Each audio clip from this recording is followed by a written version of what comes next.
Hello बंधु माने time मात्र 11:58 माने 12 बजे को 2 मिनट। So good morning. तो एबे जीवा हमें चाह पीबे। मु धरी बाहरी पड़ली मोर गाड़ी को बाटे झुपझुप वर्षा को चाह पीबार आनंद।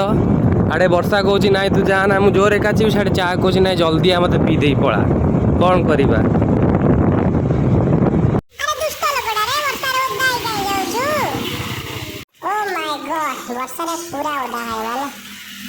तो फाइनली पहुंची गले से चाह दुकान माउसी चाह टे गरम कर गरमा गरम चाह के देते पी दे पुणी बाहर नेक्स्ट ब्लॉग रे। पूरा ओदा रे पूरा ओदा गोटा सुधा ओदा। ओहो हो आसीगला आसीगला आसीगला दे मारे दे 3 ढोक।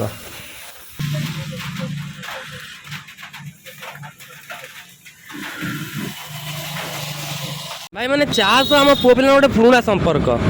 चाह कपटे पचे 5 टंका होता कि 5 किलोमीटर तेल पड़ी जाटा थय। चीनी थाऊ चाह पत्ती थाऊ क्षीर थाऊ घरे कि चाह पीबुनि घरे सा काचब। एमती 3 जन बाइक रे बसी जाऊा देखला मैंने मो पुराणा दिन कथा मन पड़ जाए। मो छोट बड़ कथा पद गुरु मु मामू 4 जन ये बसी पढ़ाऊ। छोट बड़ स्कूल बड़ दिन बहुत मन पड़े कार बा न मन पड़े।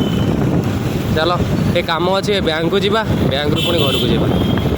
मनीष आसी पहुँचला घरे शांति रे वर्षा पाग फिर भी चलो ता सागर आनी प्रगति गोल्ड मिल्क। तो चलतु घरे भी चाह बनया पीवा वर्षा पाग 2-3 थर चाह तो बनब जमती।